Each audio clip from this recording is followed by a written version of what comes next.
What's up, everybody? My name is Christopher, this is Leighton, and this is the Oosthuisen Show. Today, we are talking about a very serious subject. It's called bloat. But first, we'll get in a quick word from our sponsors. So if you live in Arizona and you haven't yet come and experienced our awesome school Partners Dog Training, you're really missing out. We're one of the best schools in the country. We train over 4,000 dogs a year here at the school, and we legit have of the best staff that you could find anywhere. So you got to try it out. And are you going to talk about snake proofing or am I?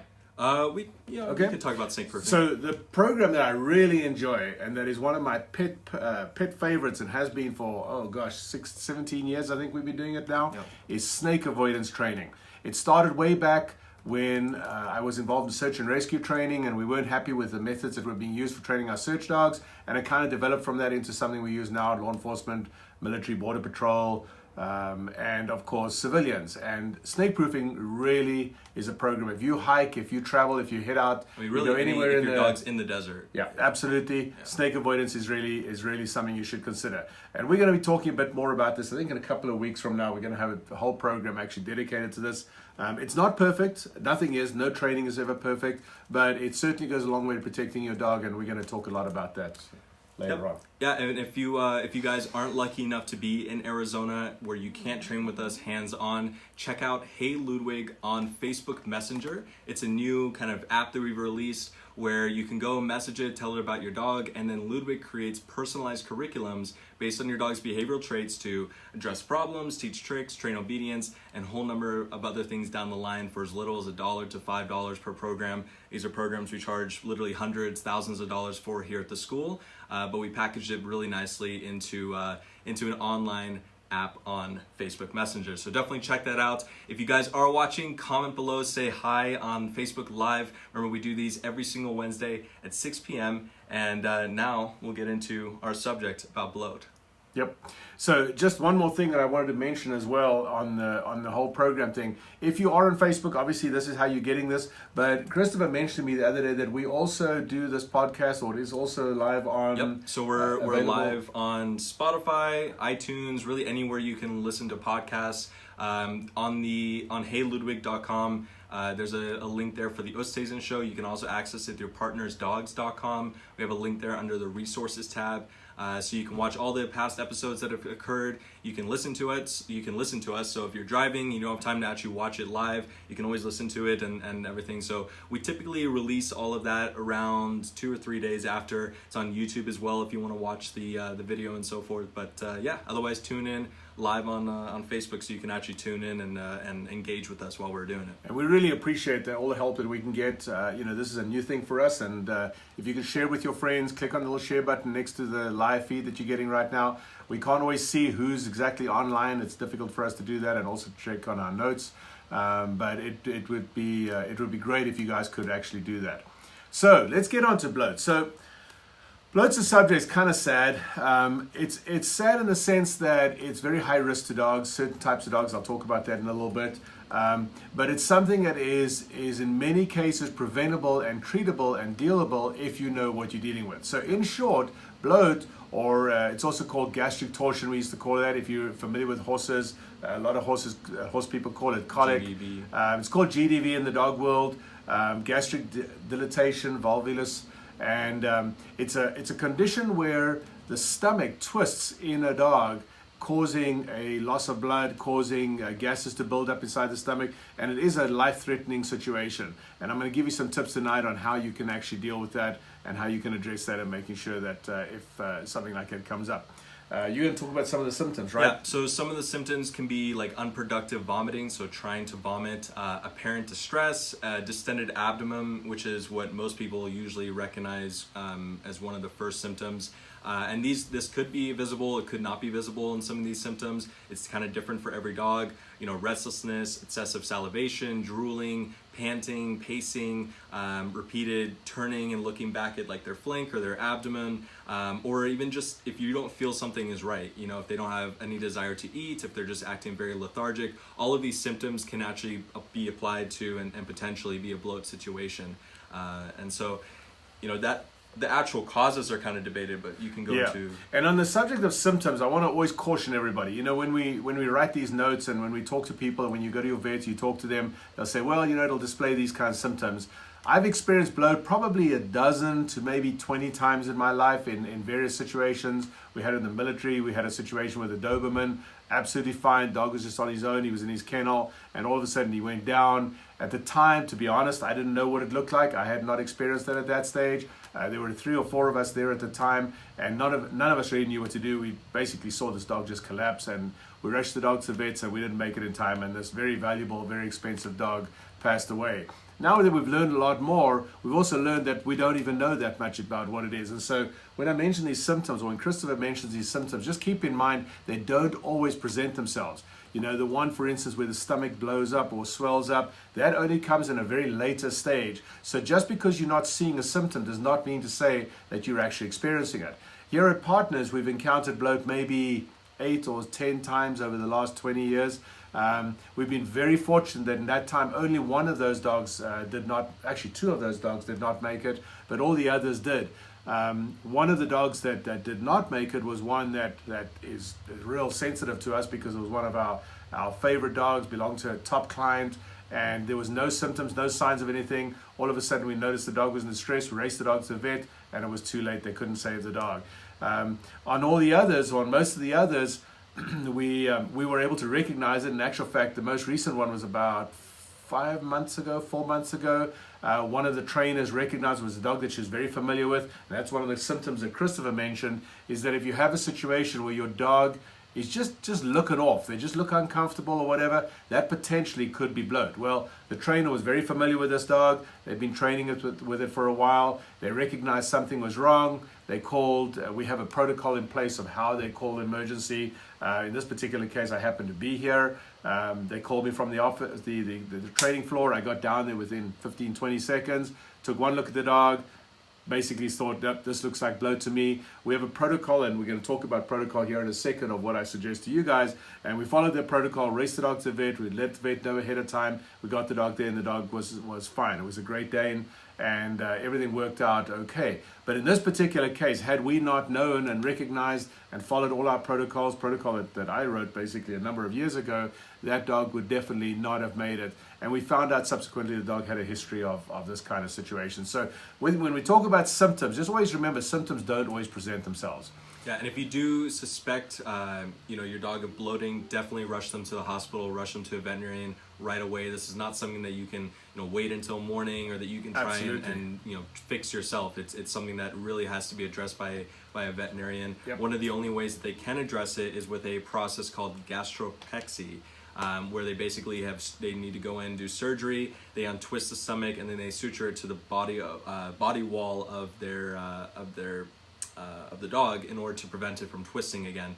Right. And just on that they can do that in advance as well. That's also one of the prevention techniques. It's not just when it's discussed at the end. Right. Yeah. Right. And people often refer to that as tacking the stomach, TACKING, tacking. You can do it, as Christopher said. We can talk about it in more detail later. But don't, obviously, if your dog is bloating, that's an emergency you've got to get them in for, and then you can discuss, once they save your dog, we can discuss, what preventative measures there are while the dog is in surgery. And most vets will in actual fact do the tack at that stage. I think most vets would.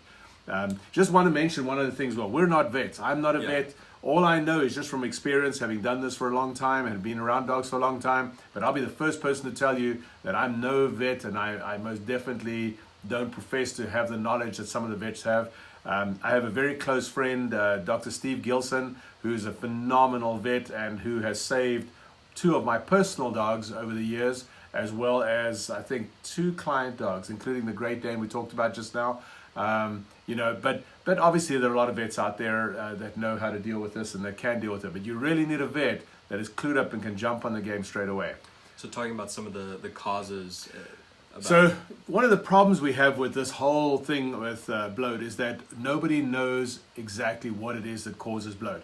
In the old days, we used to think it was exercise. So what would happen is you take your dog out, you'd run your dog like crazy, throw a ball, play, let the dog carry on, and then your dog would then come back and tank up in a bunch of water or eat a bunch of food, and then that would trigger this bloat situation. The water intake and the food intake in conjunction with the excessive exercise just before that. So we had a rule that basically for an hour or so after exercise, we wouldn't let them have water, we wouldn't let them have food. And most of the bloats that I've encountered have related to that type of scenario.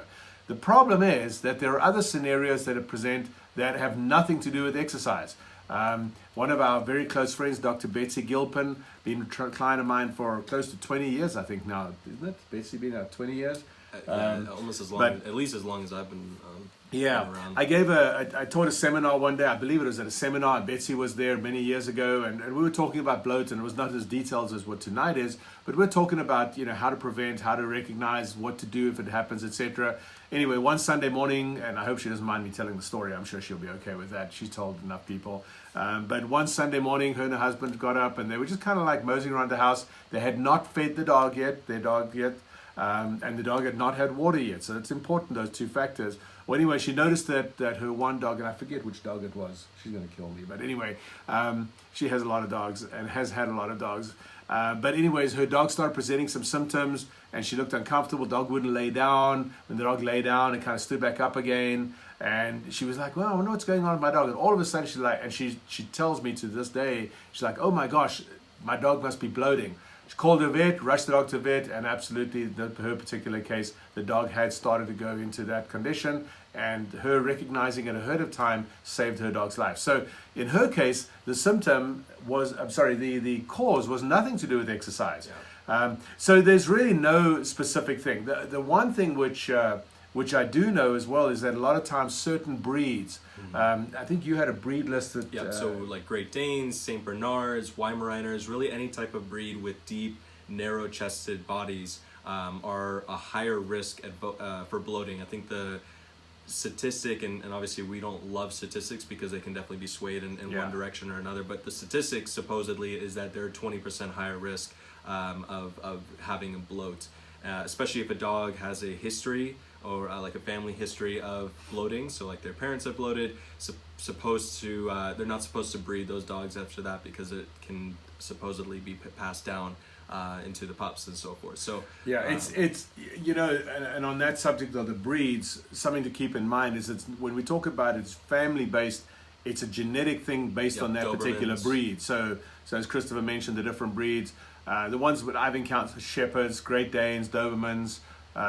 We had a small dog bloat many years ago. Was it a Basset? I can't remember now. But a smaller breed of dog. We recognized that it was on a Sunday morning. But one of the trainers walked past the dog's kennel while they were cleaning and fixing up and doing all the things, duties and so forth, and saw that the dog was in discomfort. Called me. I came in and recognized immediately what was going on, and we took the dog to vet, and obviously we survived. The dog survived. Older dogs, older dogs are more risk. There's actually a formula that I'd heard about years ago, and in preparation for this program, I actually looked it up, and I couldn't find the formula. But basically, they take the chest cavity, the width of the chest, and the length of the chest, and it comes out at a formula. And if you are over a certain amount, then your dog has something like a 95% chance of bloating, and if you're under, it's a little bit less.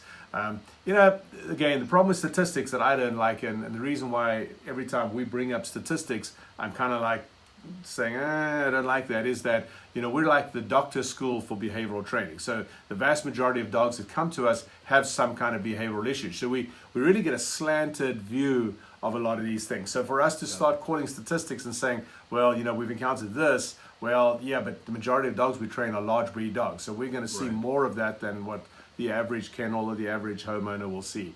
And something, just talk about that for a second. I wanted to find a note that I made here. So at least in terms of getting your dog to a vet, which is really the first thing you should do almost as soon as you notice any type of symptoms. Now, if you're kind of like on the edge of maybe your dog, maybe they just have, some type of stomach ache, or they're just walking a little funny, it could be something else, you can definitely still call a veterinarian, get their input, but more times than not, I would say just recommending on going to the vet, having them check the dog. In the worst cases, if they don't believe that it's bloat, then they can, wait on it, or at least let them make a decision.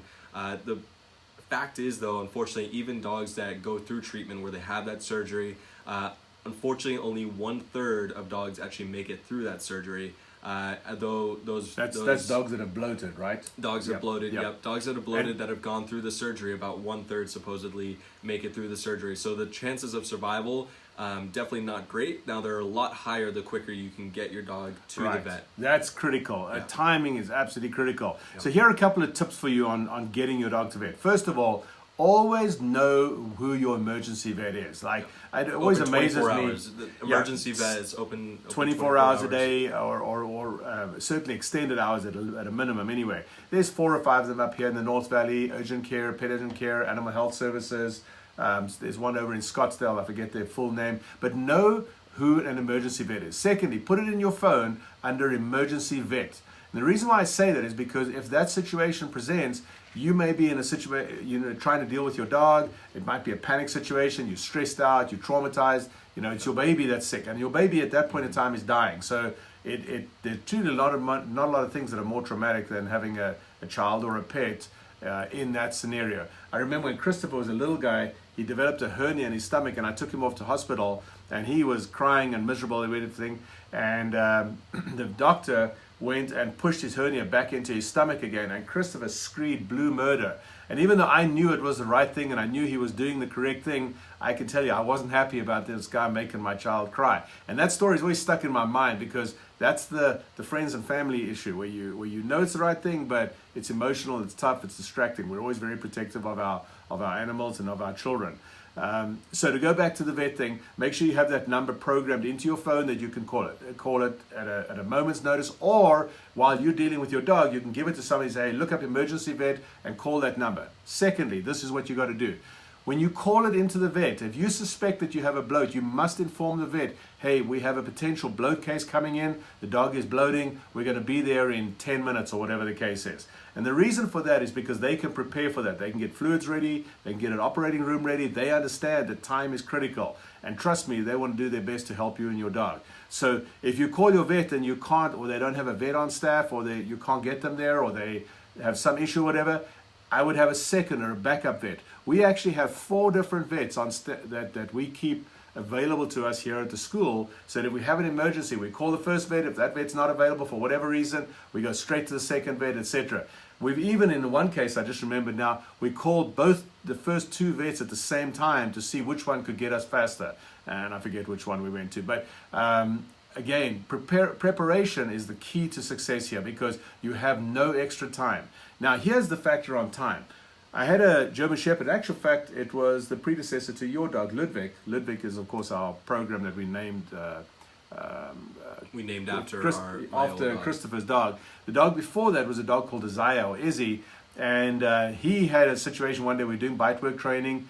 He was one of my working dogs, and when he was finished with bite work training, I came back to my office, and he kind of walked in, and next thing I knew, one of my trainers called me to say he was drinking water out of the toilet. And so I rushed in there, I called him out of there, I made him come and lie down next to me, and I started watching him, and then I saw the symptoms start. This was a $30,000 dog, so you can understand, not only is my baby, but he's a very, very expensive dog. Anyway, noticed the symptoms started to start, called the vet, rushed him into the vet, nothing. He basically was fine. So the vet had us hold and wait for a little while, and eventually after like an hour or 2 or something like that, I left him at the vet, and they said they'll keep an eye on him. I came home. Sadly, they didn't keep an eye on him. They were watching him, but not watching him close enough, because next thing you know, he was semi-conscious, and they had to rush him into surgery. Fortunately, they were able to save him because it was right there. But again, time was critical, even though they weren't paying enough attention to him at that time. And no, I don't use that vet anymore. But the fact is, because he was there, they were able to save him, and almost definitely he would not have made it. In another particular case, also one of my own personal dogs, Crush, my big Belgian, Belgian Malinois, I'm calling him the wrong breed, my Dutch Shepherd, he also bloated one day related to training. And it sounds like we have so many of these, but understand, we train 4,000 dogs a year, 20 years of training. We're talking about maybe 15 to 20 cases or something, and I'm talking about cases that have happened over the last 20 years, plus ones going further back in the military and so on. But anyway, when Crush had a problem, we took him up to the vet, and the vet was unsure as to what it was. We took an x-ray of him. His stomach had not twisted, but he was not looking good, and so forth. He was just very uncomfortable. And I then called up Dr. Gilson, and he said, you know what, bring him down here, let's have a look. And just before we took him down, they did something which is not common, but it's not unusual. where they actually stuck a broad gauge needle into the side wall of his stomach, and what that does is releases the air out of his stomach. Well, I took him down to Dr. Gilson, and Dr. Gilson said, we're just going to watch him for a while. Well, of course, remember my story of previously? I was like, I don't want to take a chance. And he's like, no, he's good. Let's just keep an eye on him. Well, the good news is that he was fine. About 4 or 5 hours later, he was absolutely fine. The swelling had gone down, the expansion had gone down, and I was able to take him home, and he's fine. So you just don't know, and that's why you have to bring the vets into it and talk to them about it. Now, the big question that everyone really asks is, how can you actually prevent bloat? And to be honest, for veterinarians and for trainers and everyone in the dog world, there's a lot of debate in terms of, first of all, what causes it and how you can even prevent it. Now, if you look online, you'll find a plethora of solutions that supposedly are preventions, but most of them are really false or don't work every single time. So, like, sometimes they've blamed it on diet. They've said that, cereal type foods are the cause of it, but the fact is that most larger, chested breeds are fed cereal type foods, and so that doesn't necessarily quantify out. But there are some things that you can kind of do, again, to kind of prevent or at least lower the risk of your dog bloating without necessarily eliminating it. If you want to talk about some of that. Yeah, so raising the food off the ground is something we do here at the school. Some people think it's a waste of time, but we prefer to do it. So when we get a high-risk dog in, we'll try and raise their food up a little bit more. And again, just to keep in mind, one of the causes, supposedly, again, to bloat is that when a dog is eating very fast or drinking water very fast, which is typically done like right after exercise, then that is when they're a little bit more higher risk to bloat. So if a dog eats very fast, they're up to supposedly 5 times the risk of actually bloating, because they allow that air into their body while they're eating their food or while they're drinking their water. So that's why using an elevated bowl keeps their, and again, there's some controversy in terms of if this actually helps or not, but it allows them to maybe not drink or eat as fast, and so that limits the risk of that. And I don't know if I mentioned it, but putting water with their food softens the food a little bit, means it's not dry. So again, if you think, I just remembered another case of bloat as well, many years ago, going back 26 years. A dog of mine called Sasha, I was out, dog got into the dog food cupboard, actually, opened the cupboard, got into the dog food, ate about 8 or 10 pounds of dog food, which is about half the size of the dog's weight. And fortunately, couldn't get to enough water. When I came home, the dog was huge, and we managed to get the dog in and get the stomach cleared out and so forth. But again, adding water to the food prior to feeding them is going to make that situation a little bit better. And also feeding multiple times a day. Because right, good point. Yep, if they're 2 or 3 times a day. Right. Generally, as with most dogs, we prefer that you feed them twice a day. 2 meals twice a day. That's what we do here at the school. We don't like doing a 1 meal a day situation because it increases our risk of bloat. And then also because a lot of times we're using the food in training, and so we want to basically spread that out. So it'll be like a meal, but the other half of their daily ration, the other meal, will be given to them during training. And going back to some of the behavioral aspects of it, if your dog is is a resource guarder or is very anxious, especially around other people, around other dogs, and that's the reason why they're eating their food fast, it's a really good idea to try and solve that core behavior, because again, eating food faster increases their chance of bloating. You can put things like fingers, which are basically like little bowls with center posts in the middle, so that the dog has to kind of work a little bit, so they can't just devour their food. They have to, work a little bit to get it, and so forth. Yeah, slow feeders. Explain what slow feed is, because a lot of times we use these terms and a lot of people don't know. So a slow feeder, if you almost imagine, it's just like a metal bowl that a dog would normally eat out of, but there's a large center post in the middle where the food then sits around kind of like the ridge. And so in order for a dog to get that, they have to use their tongue a little bit more, and it again just basically slows down their ability to eat. If you Google slow feeder, if you look it up on Amazon, they're really easy to find. Yeah. And they're great tools overall, just to, if you have a dog that is eating their food too quickly, to utilize. But again, if they have a behavioral issue that's causing them to eat their food too quickly, a slow feeder might help, but it's not going to solve the core issue. So that's when you really might need to seek some more professional help. And by the way, dogs can eat fast without it being detrimental to them. It's just, obviously we're talking about bloat today, so if you have a dog with a high risk towards that, then that's something you want to consider. Talking about eating fast, next week we're going to be talking, Christopher's going to be out of town next week. I wish I could tell you he's working. But I probably will be working honestly out there. Sure. No. So I'm going to the Dominican Republic as a vacation, but I honestly like the times that I have been away. I still work, and so I'll probably get bored after like the first day, and then I'll just be on the beach. But still a good environment to work in. I think I'm going to be checking his computer next week by remote.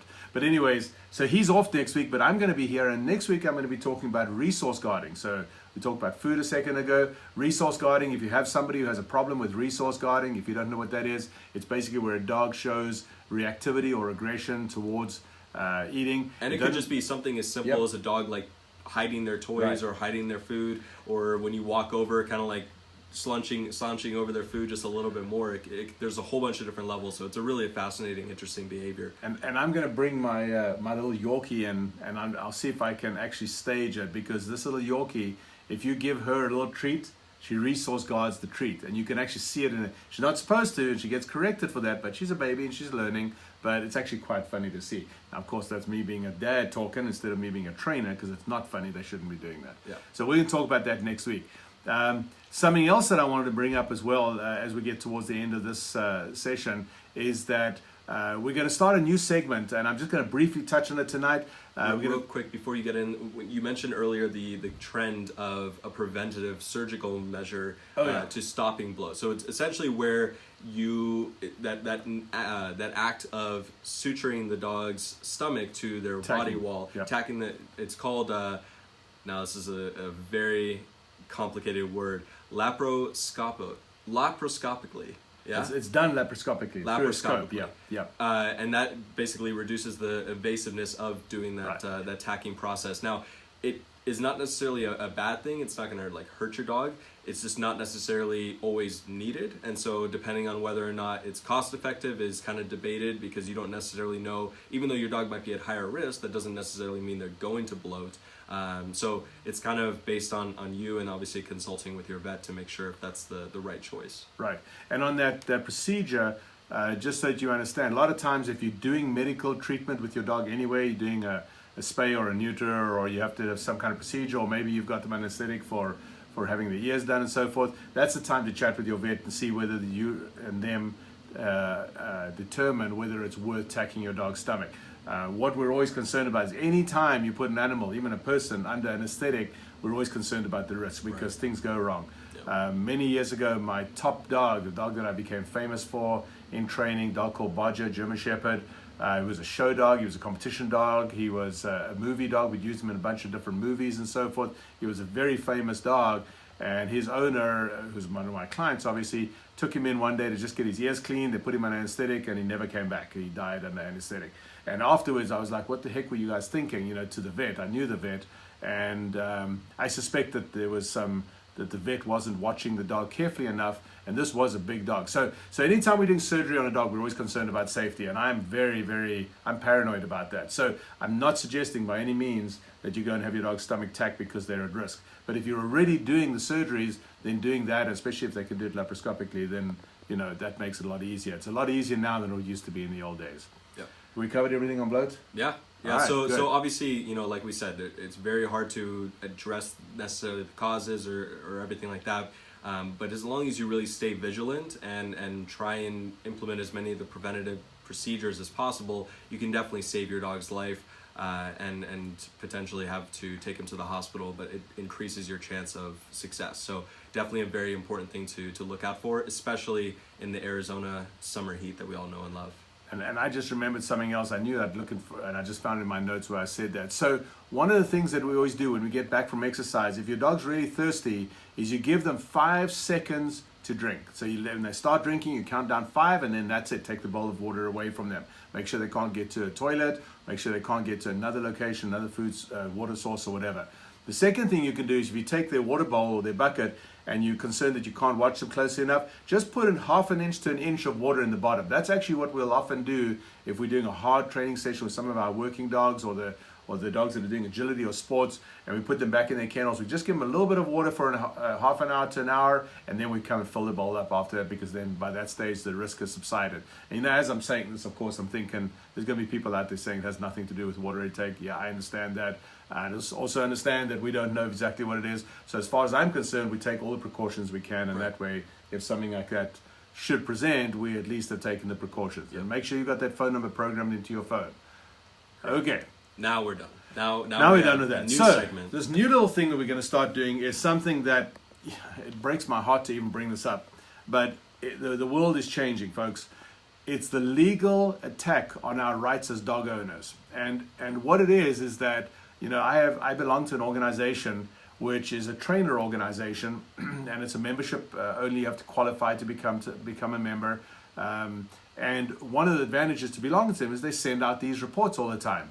And one of the things that it started in Florida, and it actually started in the therapy/service dog world, where a service dog went into they were discussing laws and restricting trainers and blah blah blah. I'm not going to get into all detail, but anyway, the service dog was in this room with the town council, and the guy that had the service dog, who was a complete idiot in my opinion, he took the dog up to the front to show them his friendly dog, and the dog attacked a child.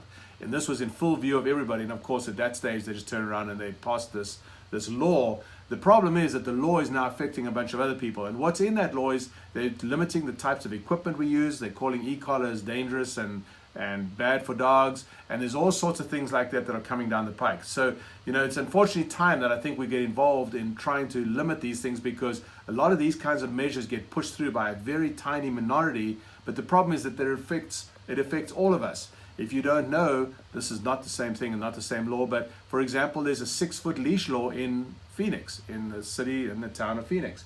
And a lot of people that walk around with flexies that are longer than 6 feet, they're actually in violation of the law. Now, this is not the same thing as the law that I'm talking about where they're restricting equipment, but it's something that you need to be aware of, because they could bring in new laws that could make a lot of the equipment that we're using, training collars, prong collars, I mean, they've got a list of stuff that makes those collars illegal to use, and it wouldn't be difficult to piggyback that onto something that's already in place, such as the leash law. So, well, even in Europe, e-collars are now banned. Right, in some parts of Europe. And it's absolutely ridiculous. It has nothing to do with the equipment, it has to do with how you use it. I mean, you could make a strong argument for the fact that even one of the friendly harnesses or whatever, and I say that because I can't mention names, but there are some harnesses or some collars or some restraints, nose restraints, I'm so tempted to say the name so you guys all understand what I'm talking about. But if used incorrectly, it could also injure a dog. Yeah. So don't sit there and say, well, you know, this is a dog with your voice, verbal correction. Or right, if you used it incorrectly and so forth. So anyway, the legal thing is something I'm going to start up doing. I'm going to kind of just have some points. We won't spend more than a minute or two actually talking about it. And if you guys have any questions or whatever, you know, let me know. If you have contacts, a lot of these things are coming through from San Diego as well. And the crazy part is that there's also a big move to go after breeders and breeding. They used the puppy store thing as a model to jumpstart this whole program, but now they're coming after breeders as well. So if you breed dogs, you're going to be one of the next targets. And if you think because you're an AKC breeder that's going to protect you, I've seen wordage being used where they're even saying that AKC breeding is incorrect and we shouldn't be breeding dogs at all. We should get all our dogs as rescues. Now, again, I love rescues. I mean, two of my own dogs are rescues, and probably 75% of the dogs in our kennels are rescues. So I'm not saying we shouldn't be rescuing. I absolutely believe in that. We give rescues tens of thousands of dollars worth of training a year. But I'm saying if you want to go buy a dog from an AKC registered breeder or whatever, you should have the right to do that, and legislation should not take that away from you. Yeah, on a more fun note, to end this session off, do you have anything else before I get to that? I'm good.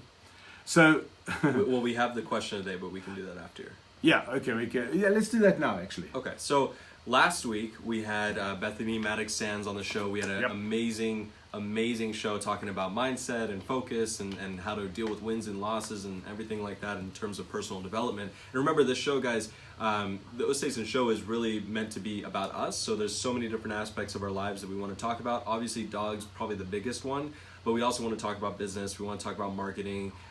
We want to talk about personal development, because I think it's very important for our viewers to see all different aspects of what makes us and what makes partners come to be. And so we had Bethany last week on the show, and her question of the day, and I'll say it here. So let's see, I need to actually find it here. Oh yeah, her question today was, what on your day to day brings you the most passion? So you said you had a good answer for that. So this comes out of the shooting world, and if you don't know, Christopher and I both shoot competitively. We're part of Team USA. We shoot for the United States, and it comes out of that. But it actually is a little bit more than that. So for me, it's basically the enjoyment that I get from being around people that are both competitive but also very successful. That's what brings me the most passion. I just love it. It doesn't matter whether it's the shooting world that I live in, and some of my closest friends are world champions. I'm technically a world champion, but as a team, not as an individual.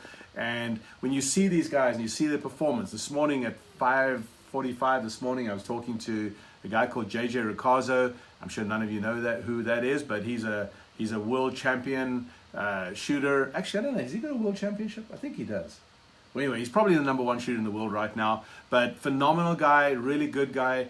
And when him and I were talking earlier this morning, I could literally feel the passion coming out of his text message. He's telling me what I need to practice and what I need to work on. And it's just so cool. And that's I think. So it's something that you excel at. On the dog side, it's getting those results from your dog. This afternoon, I was sitting in the office, and a lot of times when I'm in the office with people coming in, they have no idea who I am, and I kind of like that because it gives me a chance to talk to them and get to know them. I had a lady show up the other day, a very nice lady, but she had a dog that she wants to train as a therapy dog, and I was like, I'm listening to her talking to one of my trainers, and I'm like, this is going to be a tricky conversation. Then eventually I'm like, all right, I got to talk to you. This is not going to work. I said, I don't know how to break this to you, but that dog is not a suitable dog for the work that you want to do. And so that passion... Bumping the table a lot. Oh, bumping the table. I'm sorry, missing the microphone. So, and then I spent probably 15 minutes chatting with her, and I don't want to say I talked her out of it, but she decided not to use that particular dog for therapy dog. And that's the passion we feel. We want the best possible results. It's not an easy career. There's no real money in this career, I promise you, but it's the passion of seeing people and their results and so on. And in Bethany's case, you know, and the sad part, and I don't think I'm going to be in trouble. I think she posted on Instagram, right, that she's in New York. Mm-hmm. So the saddest part about last weekend is that I didn't even know that when we had that interview.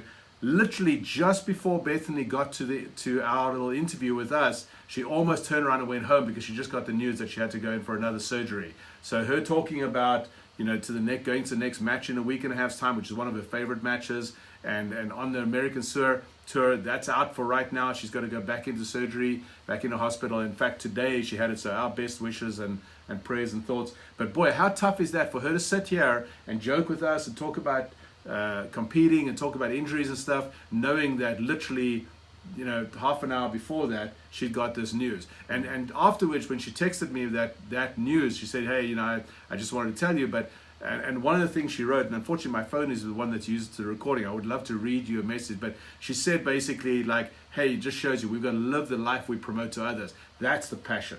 So if you listen to nothing else I say, just think of that passion. Think of enjoying every day and going out there and just killing it every day, because you just don't know what's coming down the road, you know? Yeah, I think it's a very similar thing for me is just really, I'm very, you know, into business, and one of the biggest reasons why I'm so into business is because it gives you a huge platform to be able to help endless amount of people. Mm-hmm. And with our businesses specifically, we're not just helping, you know, the humans, but we're also helping the dogs that are associated with them. And so that is a huge part of my life. That's definitely one of the things that brings me the most passion on day to day. I also have another company which is focused on early childhood education, which is also another huge passion of mine, just because I think that the education system is so inefficient, and I think we can do a lot of things with technology to better it and improve it. So that is you might want to elaborate on that just a touch. I know what you mean by that, because we've been education's inefficient. Yeah, I'm pretty sure everyone agrees. If they don't, they're wrong. So if there are any school teachers out there listening to this, just understand it was his comment. And so my direct mom's your a school emails. teacher, so yeah. Just send those emails to Christopher, not to me. Here's the thing: it's not the teacher's fault. It's the system that is designed around them that is not enabling them to have the most success with the children that they're teaching. So that's really, you know, those are the two, I think, aspects of my life that bring me the most passion. Really just a matter of helping people and helping people reach the best versions of themselves. So that's and I finally found how I can see who's watching the show. Oh, okay. Yeah. Just found it right now while I was clicking around there. So Aaron, Arin, Sarah, Kevin, and I know Luella was there a few minutes ago because I saw her comments. And last weekend after our show, because we didn't have that many people watching because we had some technical issues, last weekend a bunch of people came up to me when I was at a competition and said, hey, watch your show. So we really appreciate that. And so I'm going to wrap my side of it. Christopher can do his. You know, dial in every Wednesday. We're going to try and keep this going. So do you have a positive thing? Oh, I forget what that was. That's my life. But yeah, stay with us. And well, so we have our question today for next week. If anyone had a history or a story or an example of a dog that maybe they knew or one of their friends' dogs that bloated, that's kind of our question, quote unquote, of the day today. So comment it below, send it to us in an email. We'd love to kind of hear the different examples that you guys might give, and maybe give some insight to us as well. So that's, that concludes our show for the day in terms of bloats. Thank you guys for watching. Remember to tune in next Wednesday at 6 p.m. I won't be here, but he will be here talking about resource guarding. But he's going to be watching, right? And we're going to check. Yeah. No, I'll be watching. Yeah. I'll be watching. I'll probably be sharing it on the different pages and so forth. So definitely recommend checking that out next week at 6 p.m. Mountain Standard Time. Let's see if I can end the show from here. Otherwise, I might have to jump up and grab it. You have anything else? Nope, that's it. Thanks for tuning in, guys. We'll chat next week.